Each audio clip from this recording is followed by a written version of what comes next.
और दिखाओ अपना बल।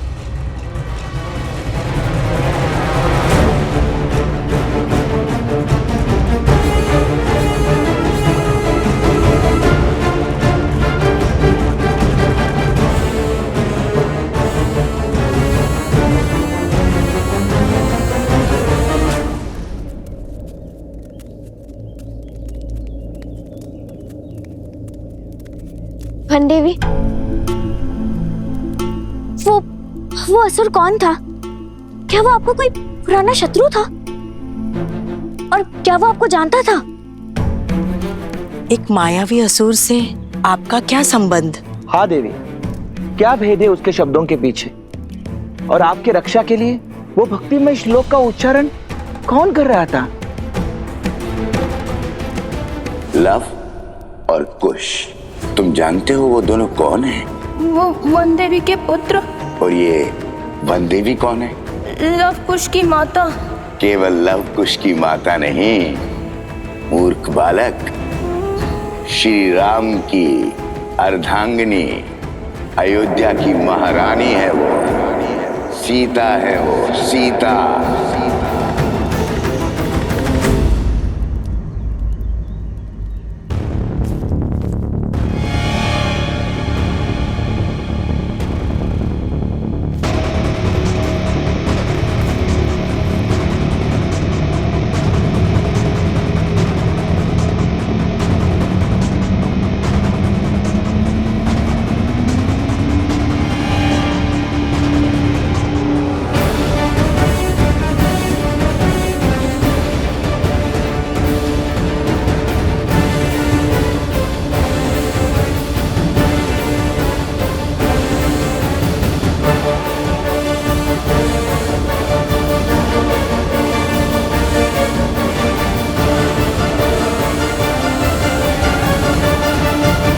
हे माता, अभिमान के इस पग को हिलाने की शक्ति देना।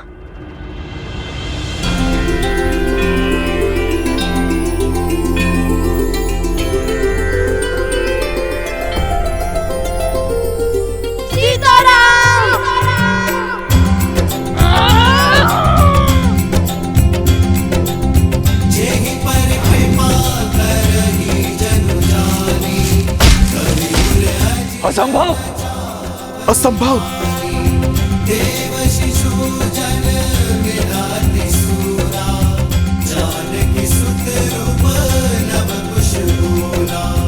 कहा था ना मेरे अनुज ने, इस बार धर्म हमारे साथ है, वन देवी के पुत्रों के साथ।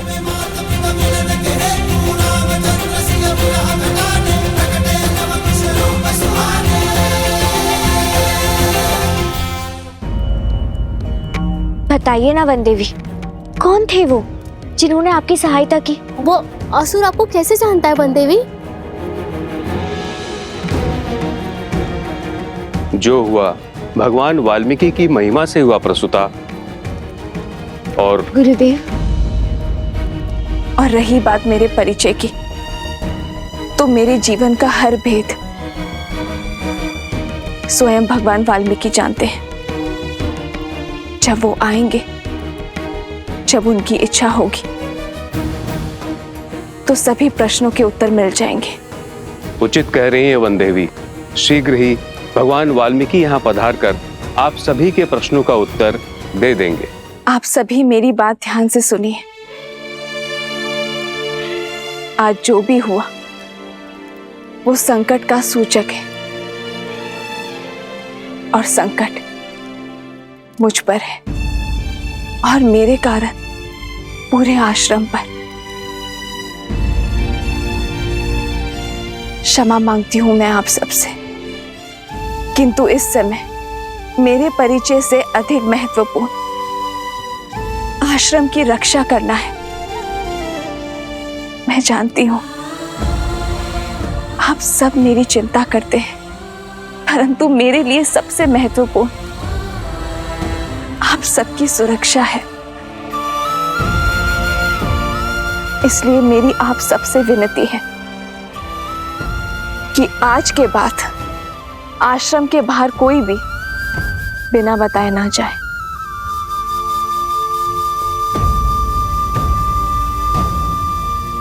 किंतु लव कुश अभी भी आश्रम के बाहर है वन देवी।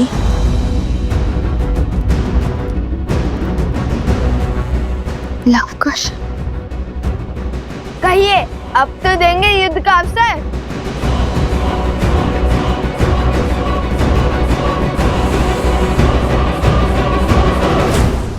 कहिए, अब तो देंगे युद्ध का अवसर।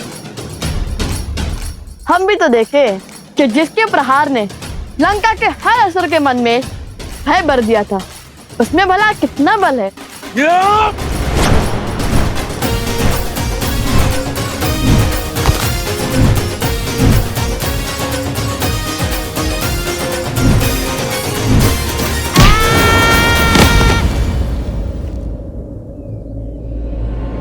खुश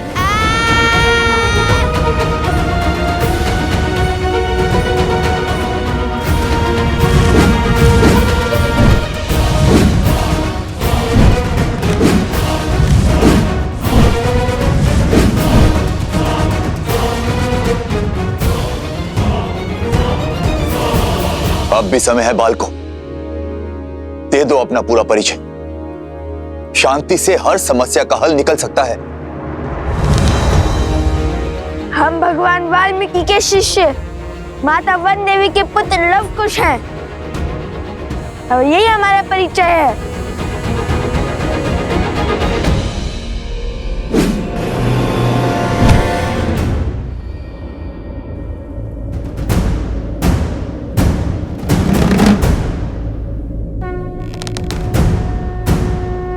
चले जाओ।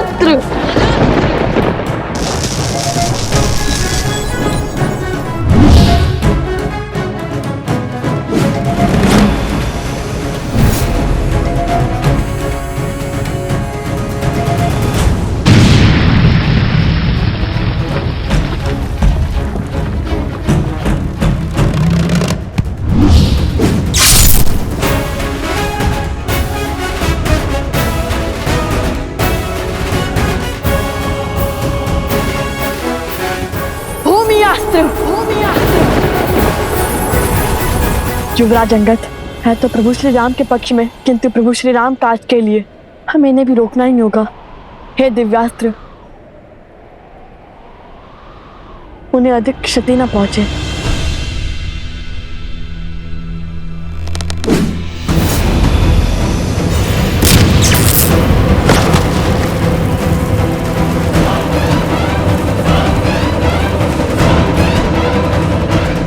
महाबली अंगद के पांव क्या, वो स्वयं संतुलन खो बैठे। आपकी बारी आ गई है महाराज विभीषण।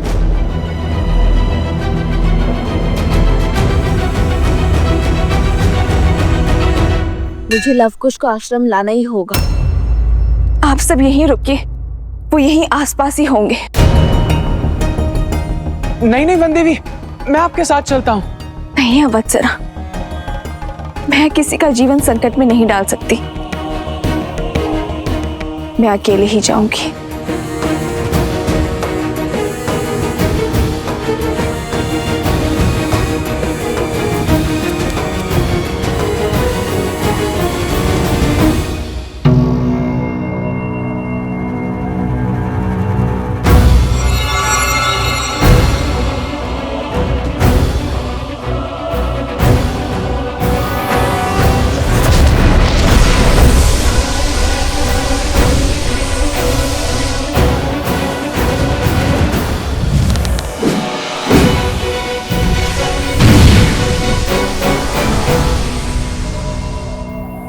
कुश, इन सब का युद्ध कौशल तो राम कथा से जानते थे हम, किंतु ये तो ज्ञानी भी है और पराक्रमी भी। इनके युद्ध कौशल से तो अनभिज्ञ है हम।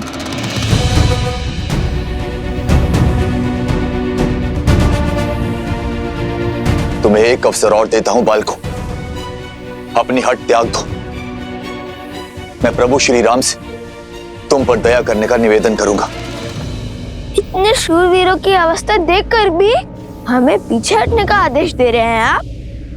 निवेदन तो हमारा है। जिस प्रकार अपने भाई के हाथों लंका से निष्कासित होने के बाद श्री राम की शरण में आ गए थे आप,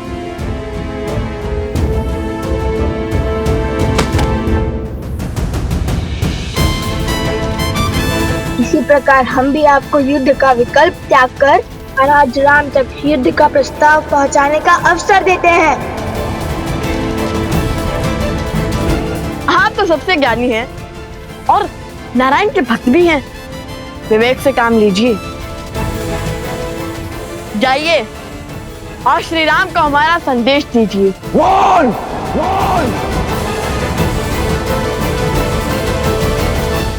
ये तो क्रोध से फुफकारने लगे और क्रोध ज्ञान पर आवरण डाल देता है और इनके ज्ञान की सौगंध तो संपूर्ण संसार खाता है। बल के साथ साथ बुद्धि के भी धनी हो बालकों। ज्ञानी को क्रोध दिलाकर व्याकुल कर रहे हैं, किंतु कहीं क्रोध का आवेग विभीषण जी से कुछ अनिष्ट ना करवा बैठे। बालकों, जब तक मेरे तन में प्राण है प्रभु श्री राम यहां नहीं आएंगे।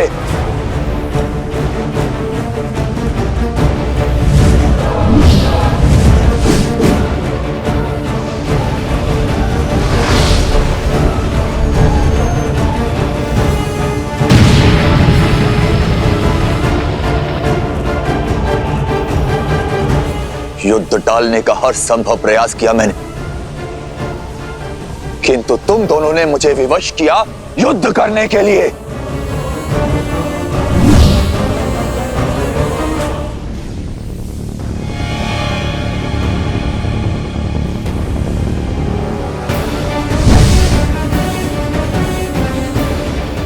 कहाँ गया?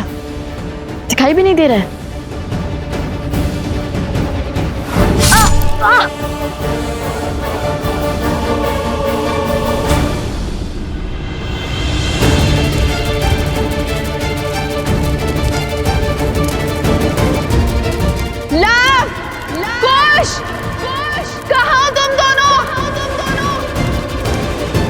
कुश की सुरक्षा चक्र में हमें न और क्रोध मिलाना होगा। कुश, हमें इस सुरक्षा कवच से बाहर निकालना होगा इन्हें।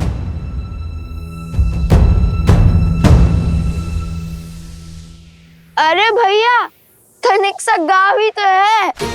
मैं ना कहता था महाराज विभीषण के पास इन छोटे मोटे अस्त्रों के अतिरिक्त और कुछ नहीं है। इनके भाई ने भी इसलिए निकाल भार दिया इन्हें। अब महान धनुधर श्री राम और लक्ष्मण के समक्ष धनुष उठाने की क्षमता तो इनमें होगी ही नहीं। इन तुच्छ अस्त्रों से कौन सा युद्ध जीतेंगे? यदि इनमें इतना सामर्थ्य होता तो लंकेश इन्हें यूं जाना थोड़ी ना देते। सावधान! वो दंडी बालकों, दंडी बालकों, तुम्हें लगता है मैं धनुष नहीं उठा सकता? ऐसे मेरे नहीं, आप ही के मुख से निकला है महाराज।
क्षमा करें महाराज, आपको क्रोध दिलाकर सुरक्षा घेर से बाहर लाने के लिए कटु वचन बोलने पड़े। अन्यथा हमारे मन में तो आपके लिए केवल सम्मान ही है। आपके मार्गदर्शन के बिना तो रावण का वध करना भी असंभव था।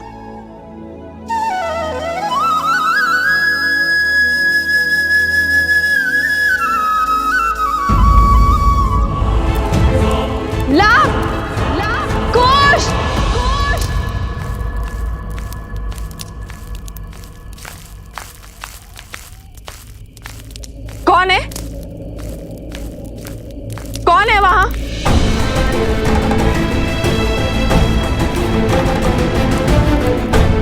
लवकुश,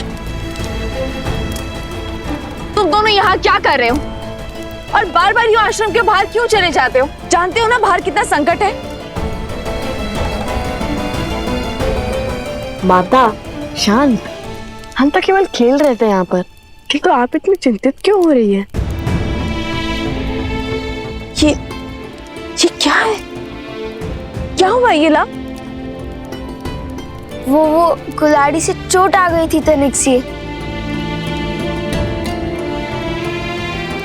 समझ गई, तुम दोनों लकड़ियां काट रहे थे ना?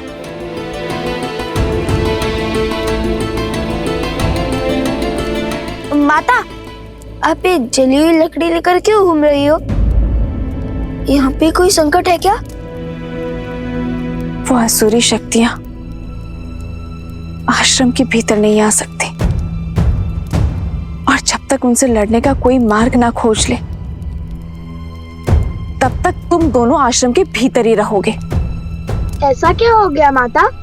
आश्रम के बाहर अनाज भंडार में अग्नि लग गई थी।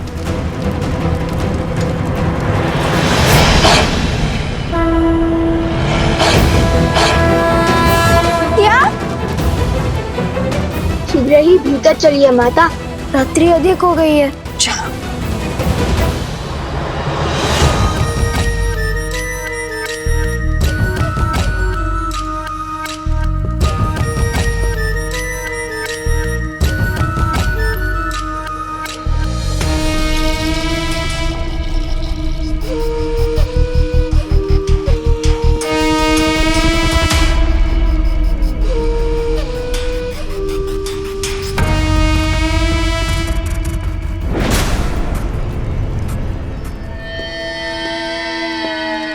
राक्षसों के महान नेता सहस्त्रमुख रावण को बहन शूर्पणखा का प्रणाम। आ गई तुम? अवश्य जले पर नमक छिड़कने आई हो। तो क्या करूं? और कोई मार्ग है असुरों के सोए हुए पुरुषार्थ को जगाने का? अपने पुत्र की मृत्यु के अश्रु अभी थमे तक नहीं थे कि भैया की मृत्यु का दृश्य देखना पड़ा, और उसके पश्चात राक्षसों का संपूर्ण साम्राज्य समाप्त हो गया। असुरों का राजा वो भेदी विभीषण राम के तलवे चाट रहा है, और आप राम और सीता के नाम की माला तक नहीं तोड़ पाए। अरे उन्हें चोट पहुंचाने के स्थान पर स्वयं चोट खा रहे हैं।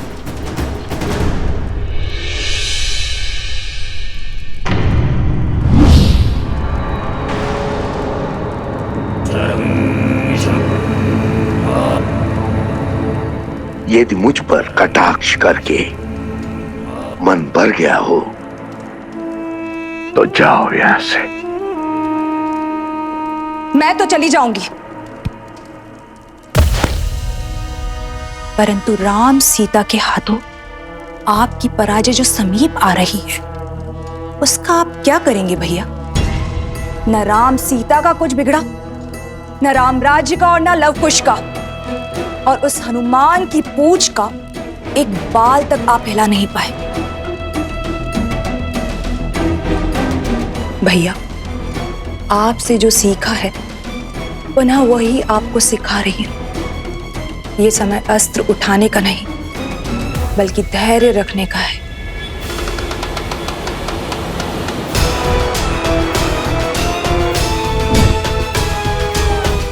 राम के भीतर लवकुश के विरुद्ध अग्नि भड़क चुकी है भैया, परंतु क्या उसके मन में उन बालकों के लिए इतना क्रोध है कि उस अग्नि से उन दोनों बालकों को जलाकर भस्म कर दे?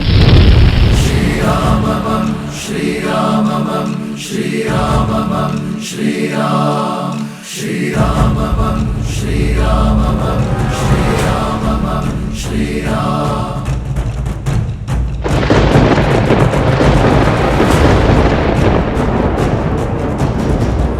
राम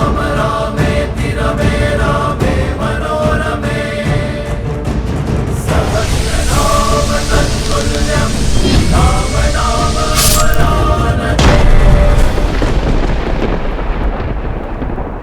कभी नहीं सोचा था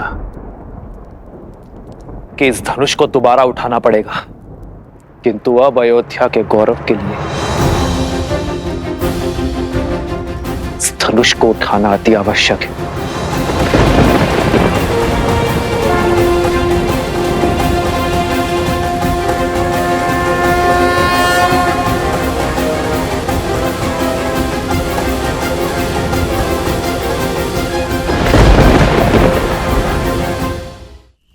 उचित कहा तुमने। अब तक मेरा ध्यान कहीं और था। इस विषय पर विचार ही नहीं किया मैंने। मैं कुछ समझा नहीं महाराज। भैया, मैंने राम को युद्ध में अनेकों असुरों का अंत करते हुए देखा है भैया। यदि उसके समक्ष अधर्म का शीश उठता है तो उसका क्रोध अनियंत्रित हो जाता है, और राम के क्रोध को हमें बढ़ाना होगा भैया। कुछ ऐसा करना होगा जिससे वो चाहकर भी अपने पग पीछे ना ले पाए, और हम चुपचाप बैठकर राम परिवार के अंत का और रघुवंशी के हाथों रघुवंश की समाप्ति का आनंद उठाएं।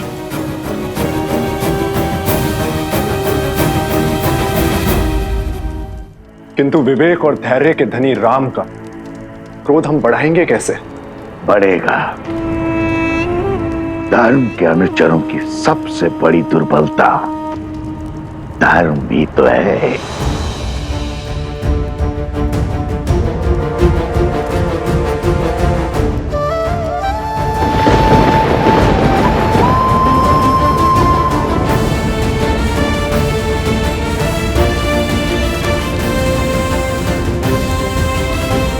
आओ राम, आओ, स्वागत है तुम्हारा।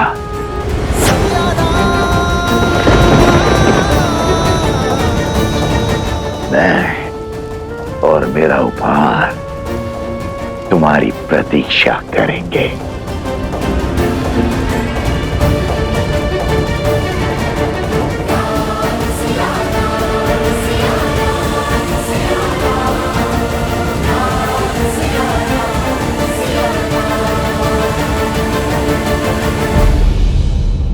इष्ट देवताभ्यो नमः स्वाहा। ओम कुल देवताभ्यो नमः स्वाहा।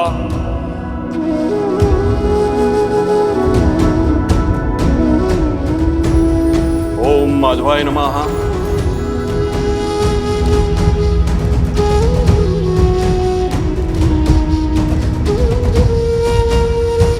अश्विनस्य शीते पक्षे ताथोदये स कालो विषयो ये सर्वकार्यार्थ सिद्धये।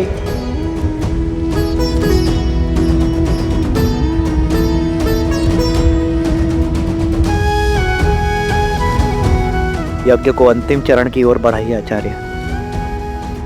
मैं अश्व की ओर बढ़ता हूं। शीघ्र ही हम दोनों की प्रतीक्षा का अंत होगा। सियावर रामचंद्र की, सियावर रामचंद्र की, सियावर राम जय भव। सियावर रामचंद्र की।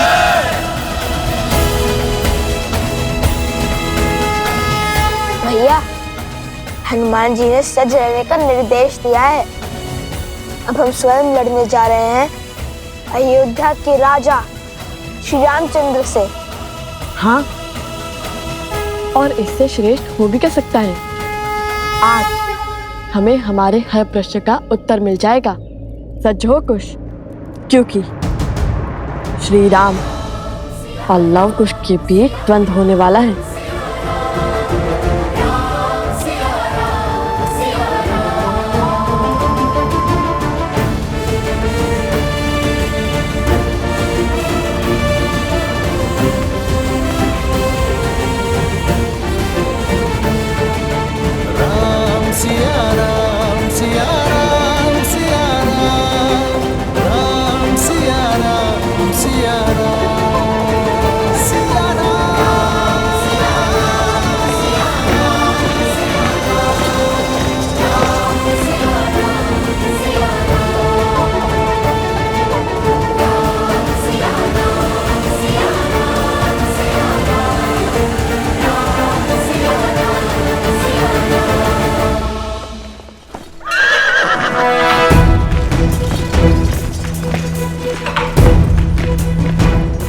अरे सुमंत,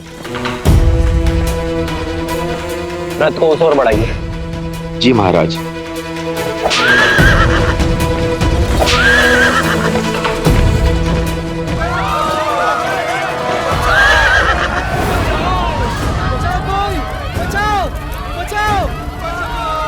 अरे अरे कोई डालो, अरे शीघ्र चलिए, अरे कोई पानी डालो। पुत्र तुम कहाँ हो?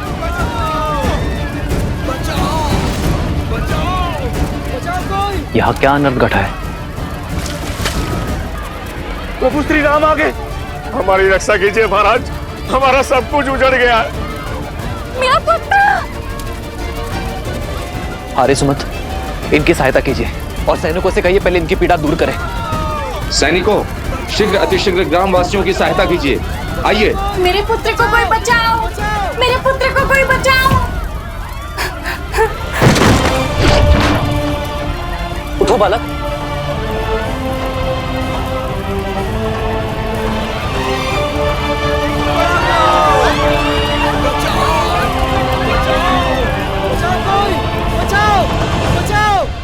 ये सब कैसे हुआ भद्र? हम लोग अपने गांव में सुख से दिन प्रतिदिन के कार्य कर रहे थे, तभी चमकते सूर्य में ग्रहण के समान वो दो ऋषि कुमार आए। शीघ्र स्थान रिक्त करो। अब ये गांव हमारा हुआ और यदि किसी ने भी आनाकानी की तो उसका उत्तर हमारा धनुष देगा। कौन है आप और ऐसा कैसे कर सकते? हम कुछ भी कर सकते।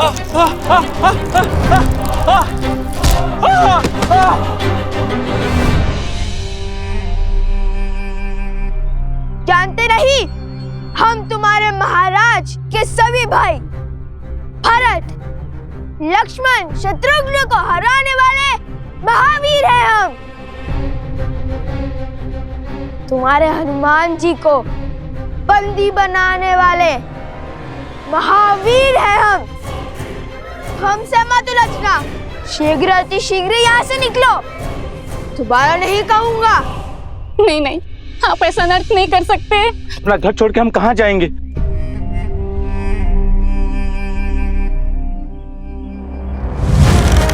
कहा था ना, दोबारा नहीं कहूंगा।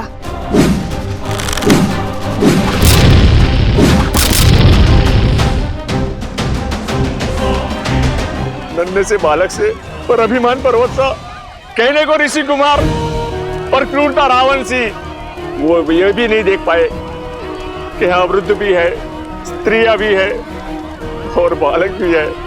मर्यादा की सारी सीमा लांघ गए वो। ये आघात हम पर नहीं है, राम राज्य पर है। अरे सुमंत। जी महाराज। इसी क्षण अयोध्या से सहायता का प्रबंध कीजिए, घायलों के लिए वैद्यों का प्रबंध कीजिए और साथ आए सैनिक यही रहकर इनकी देखरेख करेंगे। जो आज्ञा महाराज।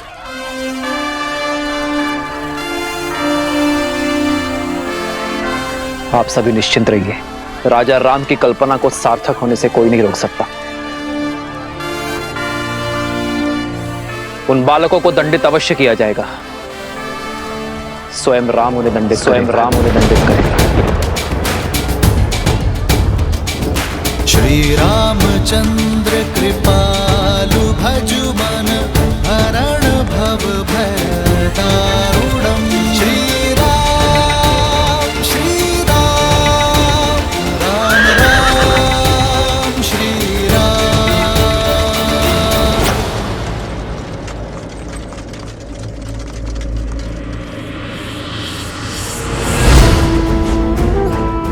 राम के क्रोध को बढ़ाने के लिए शूर्पणखा की ये युक्ति सफल रही। अब हमें कुछ नहीं करना, केवल आनंद से दर्शक बने रहना है, क्योंकि अपने परिवार और राम राज्य का अंत स्वयं राम के बाण ही करेंगे।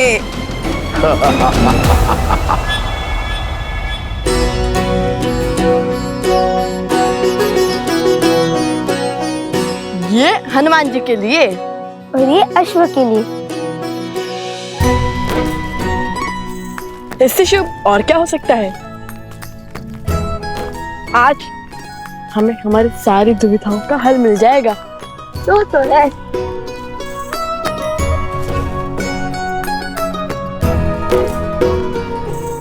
हनुमान जी, हम आ गए। आपको भूख लगी होगी ना? हम आपके लिए स्वादिष्ट फल भी लाए हैं। हनुमान जी, हनुमान जी, क्या हुआ? आंखें खुली रख के सो गए थे क्या?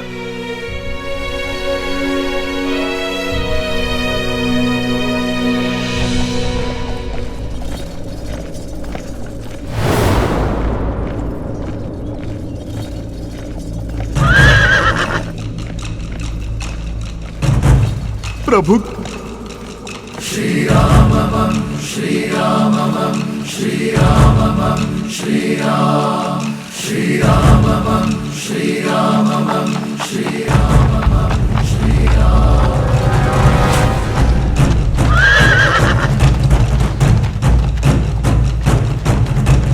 राम राम रामेति रमे रामे मनोरमे सहस्रनाम तत्तुल्यं राम नाम वरानने।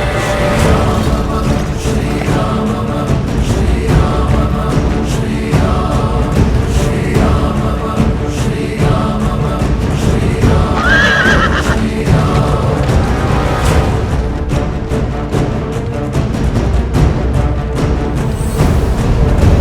राम राम रामेति रमे रामे मनोरमे सहस्रनाम तत्तुल्यं राम नाम वरानने। इंद्रदेव, ये कैसा अनर्थ घटित होने जा रहा है?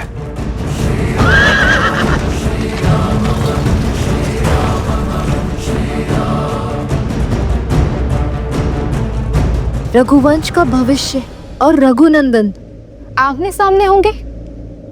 ये अनर्थ होगा महादेव। कहीं धर्म का ये पथ किसी अनिष्ट को आमंत्रण ना दे दे। आप वहां जाइए महादेव और रोकिए इस युद्ध को। लवकुश अबोध बालक है, श्री राम की क्रोध अग्नि का सामना नहीं कर पाएंगे। ये रामायण है देवी। श्री राम का आयन उनके जीवन का मार्ग है। भला इसमें महादेव कोई बाधा कैसे उत्पन्न कर सकते हैं? माना कि समस्या अत्यंत गंभीर है, परंतु उतनी ही आवश्यक भी, क्योंकि यही भविष्य में जाकर रामायण के प्रश्नों का उत्तर देकर उसे संपूर्ण रामायण बनाने वाली है। रही बात हमारी, तो हम तो इसमें केवल मूक दर्शक मात्र हैं। अंततः नियति वही पथ लेगी देवी जो स्वयं हरि चुनेंगे, क्योंकि हरि अनंत, हरि कथा अनंता।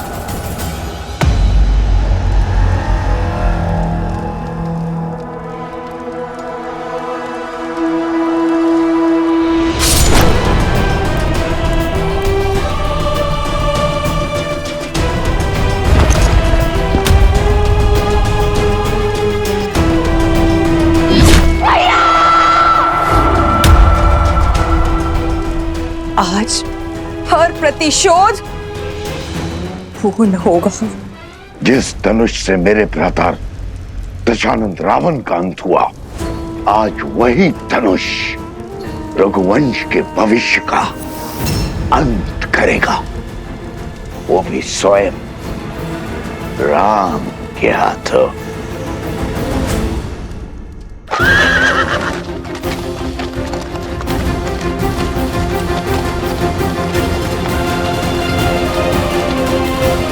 प्रभु श्री राम के रथ की गति उनके क्रोध की साक्षी है।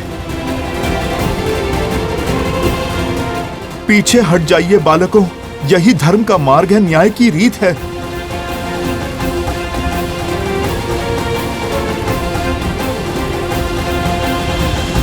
आप रो क्यों रहे हनुमान जी? लव कुश मेरे ही पुत्र, मेरे ही पुत्र। लव और कुश अयोध्यापति श्री राम के पुत्र हैं, किंतु संसार को ये सत्य बताने का समय अभी नहीं आया। अब क्यों चिंता करते हैं? जो भी होगा हम उसका डट कर सामना करेंगे। और इस क्षण की तो कब से प्रतीक्षा थी हमें। अब वो समय आ गया है। ये समय भयभीत होने का नहीं, स्वागत करने का है। हमें तो ज्ञात था नियति एक ना एक दिन मोड़ अवश्य लेगी। आपको आपके किए का भान नहीं है। जो घट रहा है उसकी आपको समझ नहीं है। ये युद्ध नहीं होना चाहिए। मुझे अनुभूति हो रही है प्रभु कितने क्रोधित हैं। धर्म और न्याय के विनाश का सूचक है ये युद्ध।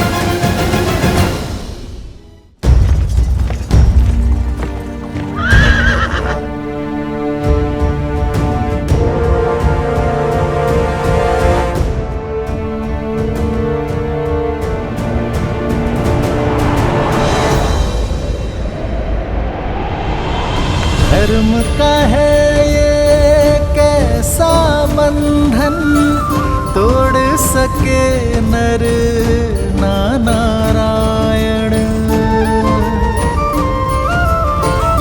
सच और सोच का द्वंद्व अनोखा, राम विरुद्ध है राम के नंदन।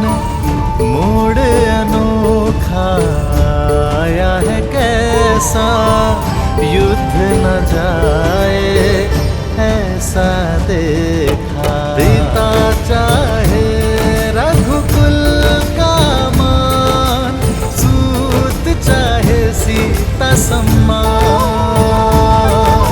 भावों का ये है विचित्र संग्राम, जाने न सीता जाने न राम।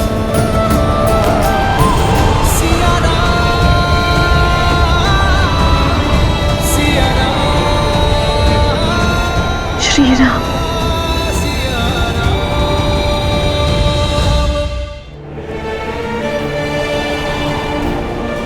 श्री राम।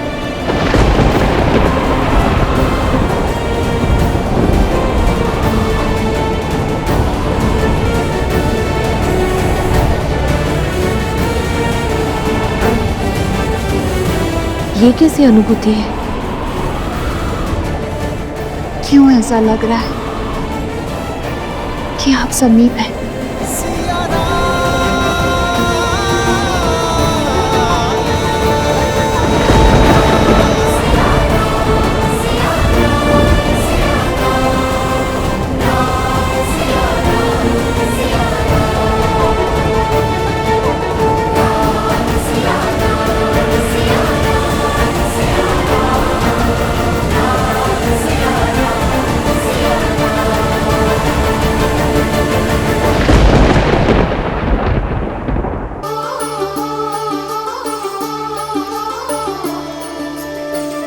धर्म का है ये कैसा बंधन, तोड़ सके नर ना नारायण। वृक्ष की शाखा बनी है कुल्हाड़ी, शत्रु रची बड़ी योजना। ये कैसी अनुभूति है? सिंह हुआ सिंह रक्त का प्यासा, शत्रु ने फेंका कैसा पासा।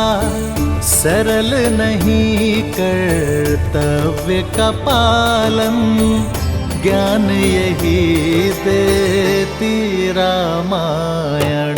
मौन हनुमान जानकी अनजान, देव चकित क्या होगा परिणाम। राम सिया राम सिया राम। वन देवी, आपने मुझे बुलाया?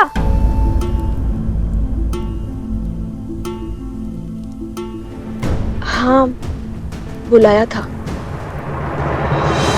लवकुश कहाँ है? वो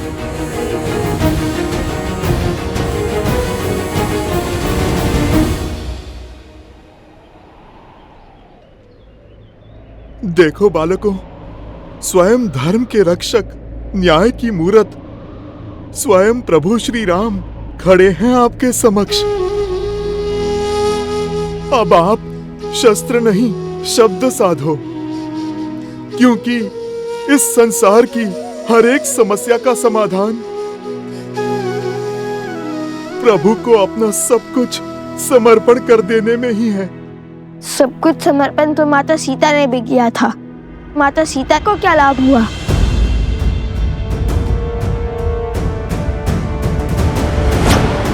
नहीं,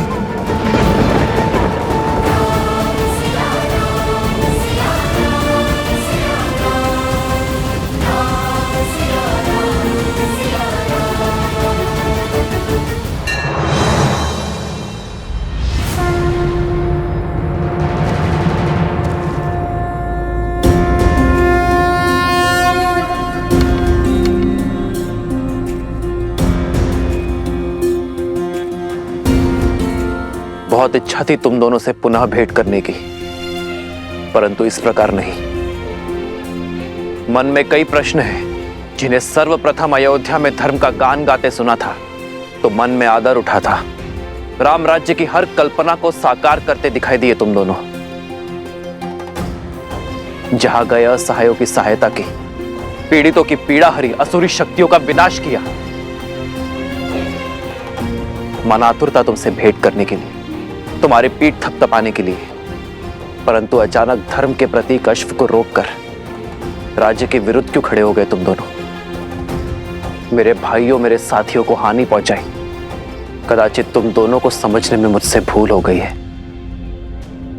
और अब जब यह युद्ध आवश्यक है तो अपने धनुष को नीचे रख दिया। क्या इसे भी तुम दोनों की कोई चाल समझूं मैं, या फिर यह समझूं कि तुम दोनों ने अपनी पराजय स्वीकार कर ली है और धर्म के आगे नतमस्तक होने के लिए सज्ज हो तुम दोनों? प्रश्न तो हमारे मन में भी है राम जी।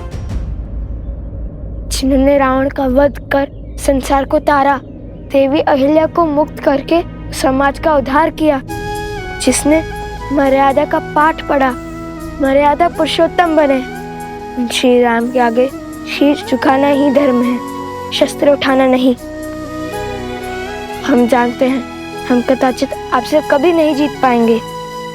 और यही नहीं, डॉक्टर संभाली, आप ही को ईश्वर समझाए। राम कथा गाते सुनते आए हैं, जन जन तक रामायण की सीख पहुंचाने का प्रयास किया है हमने, क्योंकि रामायण केवल पुरुषोत्तम श्री राम की मां गाथा ही नहीं, अभी तो जीवन जीने का मार्ग है। यदि मन में मेरे प्रति इतनी ही शाश्वत भक्ति है तो फिर मेरा विरोध क्यों किया? क्योंकि प्रश्न न्याय का है। रामायण केवल आपकी गाथा नहीं है महाराज श्री राम, उसमें एक नाम और भी जुड़ा है, जिसके बिना श्री राम भी अधूरे हैं और रामायण भी। और वो नाम है देवी सीता।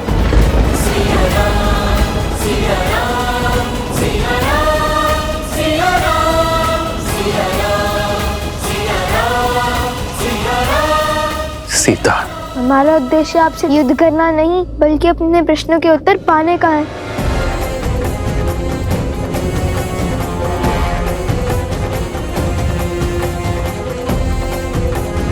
कैसा प्रश्न? वो प्रश्न जो हर उस जन के मन में है जिसने रामायण पढ़ी, सुनी या घटित होते हुए देखी।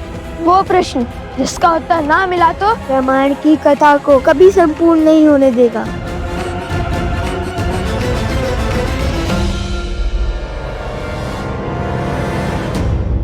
प्रश्न क्या है? प्रश्न क्या है?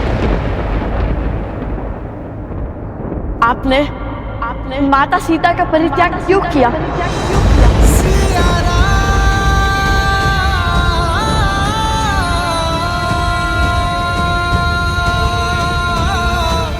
उत्तर दीजिए श्री राम, जो ग्रंथ है जग में सबसे पावन, जिसने सिखाया जलाना भीतर का रावण, जिसका आधार शुभ कर्म है, जिसने प्रेम दिया, ममता और त्याग समर्पण का मर्म है, पर जिसके अंत में प्रश्न बढ़ा, जो हमारे मन में शीश ताने खड़ा। जब राज धर्म था सब कुछ ही, फिर क्यों पत्नी व्रत का वचन लिया? क्यों त्याग दिया उसको जिसने बरसों संग वन में गमन किया? जो राम है जग में पतित पावन, केवल सीता माँ के कारण। जो पतित का सीता को त्यागा, तो क्या उस राम में भी बसा है एक गुण रावण का? कहिए, क्यों छोड़ दिया आपने अपनी पत्नी को? क्या घटा था ऐसा जिसके कारण आपको ये निर्णय लेना पड़ा? ये व्यक्तिगत निर्णय है। तुम्हारे इस प्रश्न का उत्तर देना नहीं देना ये मेरा निर्णय है। उसका निर्णय जिसका फल पूरी स्त्री जाति पर प्रभाव डाल सकता है, वो व्यक्तिगत नहीं होता। आपको उत्तर देना ही होगा।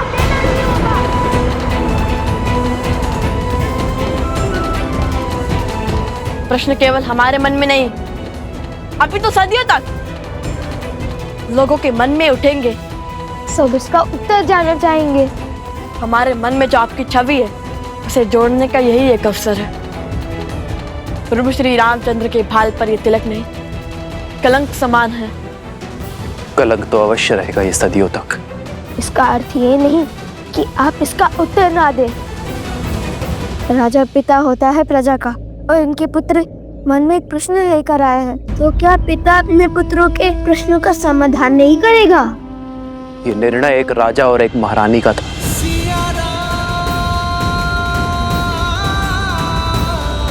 हम दोनों का था।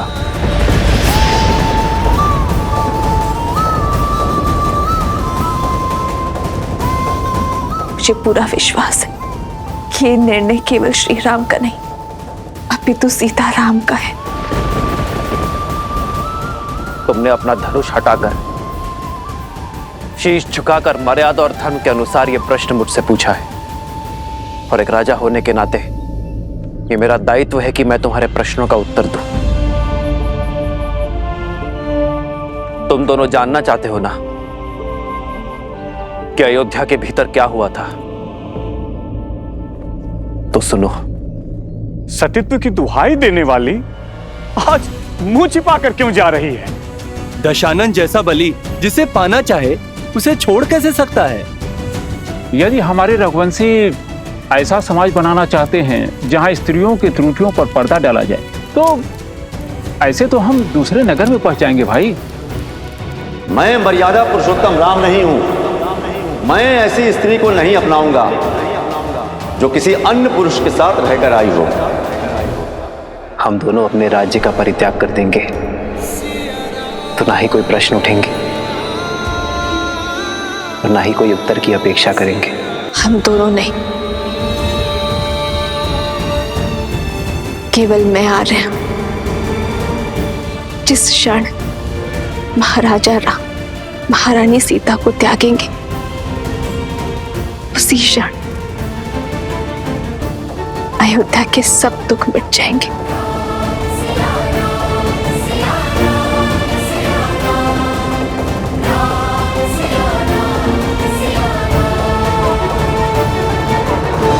मिल गया तुम्हारे प्रश्नों का उत्तर। मिल गई संतुष्टि तुम दोनों को। अब तुम मेरे प्रश्नों का उत्तर दोगे। क्यों किया तुम दोनों ने ये सब? क्या संबंध है तुम्हारा देवी सीता के साथ? हमारा संबंध हर उस स्त्री के साथ है जिसके साथ अन्याय हुआ। भगवान वाल्मीकि से केवल अस्त्र शस्त्र की शिक्षा ही नहीं ली हमने, अपितु स्त्री के सम्मान की रक्षा की शिक्षा भी ली हमने। अब जब तुम्हें अपने प्रश्नों का उत्तर मिल गया है तो अपना हठ छोड़ धर्म की स्थापना में मेरी सहायता करो और उस अश्व को मुक्त कर दो। हाँ पुत्रो, अश्व प्रभु को लौटा दो। अब तो आपके मन का हर संदेह मिट गया ना?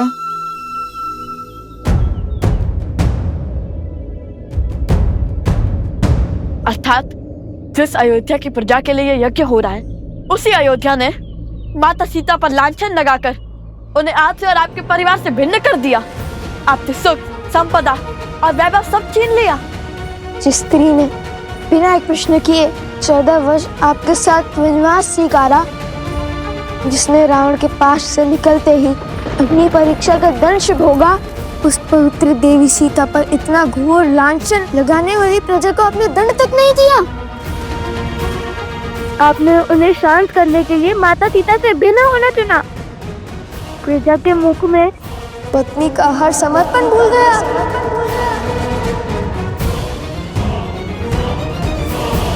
एक राजा का धर्म प्रजा की रक्षा करना होता है, उनके संदेह को दंडित करना नहीं। राजा का धर्म उसकी प्रजा को उचित मार्ग पर ले जाना होता है, उन्हें अपराधी बनाना नहीं। स्वीकार लिया कि अद्भुत है चाचा राम और उनका न्याय, किंतु क्या कर्तव्य की डोर केवल अयोध्या के राजा राम से बंधी थी, माता सीता के पति से नहीं? वो वन वन भटकती फिर रही होंगी, आप महलों में रहने वाले, रथों पर चलने वाले। क्या आपको देवी सीता का दुख का आभास नहीं हुआ? लवकुश, मेरे प्रभु से बात शब्द साध कर करो। आधा ज्ञान सबसे घातक होता है। आधा ज्ञान?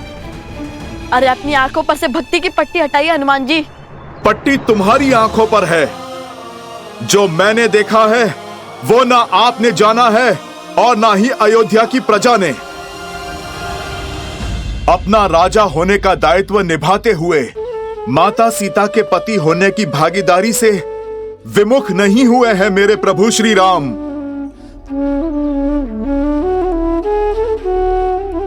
राजवस्त्र और राज दायित्व उतारकर सदा वलकल धारण किया है मेरे प्रभु श्री राम ने।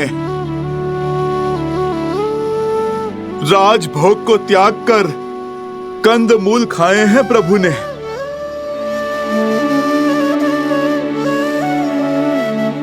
कोमल शैया छोड़कर कृषा पर सोए हैं मेरे प्रभु श्री राम। मेरे प्रभु के लिए तो ये राजवस्त्र कांटों के समान है। उनका सुख तो उसमें है जो वलकल उन्होंने 14 वर्षों तक माता सीता के साथ पहने हैं। प्रभु का सुख तो माता सीता की स्मृतियों में है। राम सिया राम जय जय राम। क्षमा करिए, हमें प्रभु श्री राम के त्याग की स्थिति का अनुमान नहीं था। किंतु ऐसा नहीं है कि हमारे प्रश्न अनुचित है। हमने आपके प्रभु को 2 कड़वी बातें कही और आपको इतना क्रोध आ गया। सोचिए जब हमें माता सीता के दुख की सूचना मिली होगी तब हमें कितना क्रोध आया होगा। वे वन वन अकेली फिर रही होंगी, अपनों से दूर, अपने श्री राम से भिन्न।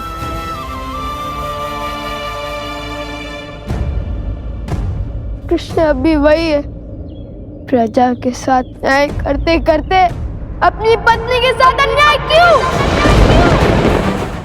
ये त्याग आवश्यक था और ये मेरी सीता का निर्णय था और ये अनुग्रह मुझे स्वीकार करना पड़ा अपनी प्रजा के लिए। अद्भुत। तो फिर राजा का पद क्यों नहीं त्याग दिया?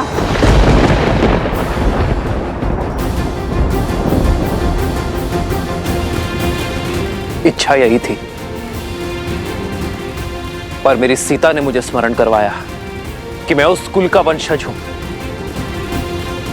जहां प्राण देकर भी वचन निभाया जाता है और मैं अयोध्या के सिंहासन को अपनी निष्ठा का वचन दे चुका था। लवकुश, संसार में प्रकाश तब होता है जब सूर्य की किरण उससे दूर जाती है। वर्षा की बूंदें जब मेघ को त्यागती हैं, तभी धरा की प्यास बुझती है। मैं उस वंश से हूं जहां महाराजा हरिश्चंद्र ने अपनी प्रजा और अपने वचन के लिए अपनी पत्नी और पुत्र तक को चांडाल को बेच दिया था। रघुकुल की रीत निभाई, किंतु आधी महाराज। मौन, मौन।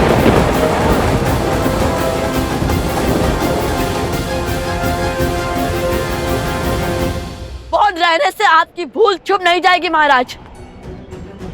मत भूलिए कि आप उस कुल के वंशज हैं जहां महाराज दशरथ ने अपनी पत्नी के मांगे अनुचित वचन को भी निभाया, और उसमें आप भी ने उनके सहयोग किया, वो भी प्रजा के विरुद्ध जाकर, क्योंकि पत्नी भी आपकी प्रजा थी जिन्हें महाराज ने वचन दिया था।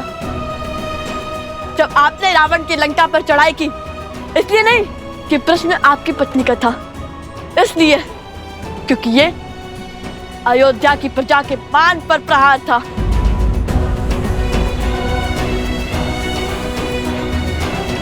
ठीक कहा आपने, सूर्य को किरण से अलग होना पड़ता है प्रकाश के लिए, तो चलता है किंतु उसके अंदर छाव नहीं होती।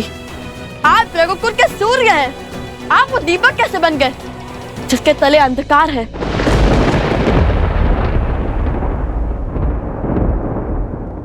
मेरी सीता का त्याग जिसने ना जाना, उसने राम को संपूर्ण जाना ही नहीं।